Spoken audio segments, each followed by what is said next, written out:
everyone, and thank you for watching the Top Human Rights Organization Review. I'm your host, Bryce Dolan. Now today we look at a story from Human Rights Watch. Yesterday, South Dakota Governor Dennis Daugaard pledged to veto a discriminatory bill that would restrict transgender students from accessing locker rooms and facilities that matched their gender identity. Now the bill, SB 115, was introduced this week in the state legislature.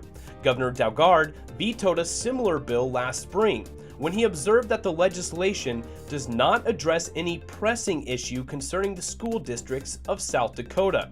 Now, lawmakers in more than a dozen other states have declined to pass restrictions on bathroom and locker room access after concluding that they are unnecessary, mean-spirited, and detrimental to vulnerable youth.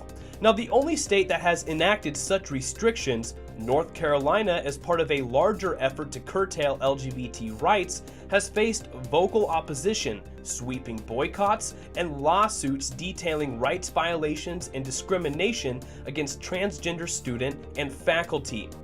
Now, according to Human Rights Watch, discrimination is wrong at any age, but it may be particularly dangerous for LGBT youth who are at a heightened risk of isolation, family rejection, depression, and suicide.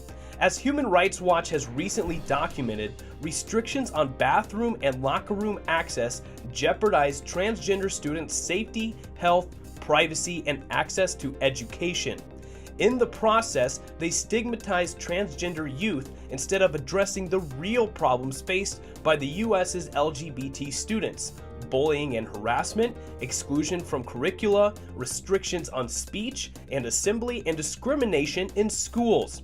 Yet in 2017, lawmakers in South Dakota, as well as Alabama, Kansas, Kentucky, Minnesota, Missouri, South Carolina, Texas, Virginia, and Washington are doubling down on their efforts to discriminate against the vulnerable youth.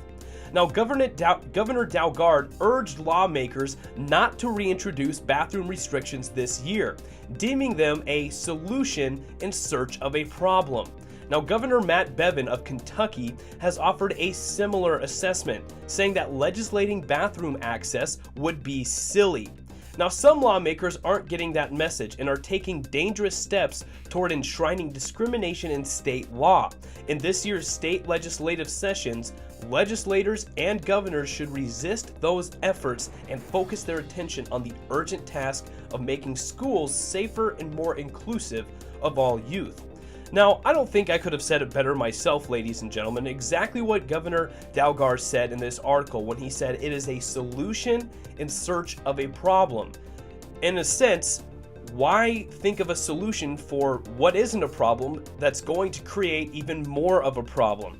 So, we understand that people are uneasy when it comes to transgender individuals using different bathroom facilities. However, just because you're uncomfortable does not give you the right to restrict people's basic rights. The last time we told people they couldn't go into a certain bathroom or drink from a certain water fountain, we started telling them what schools they couldn't go to.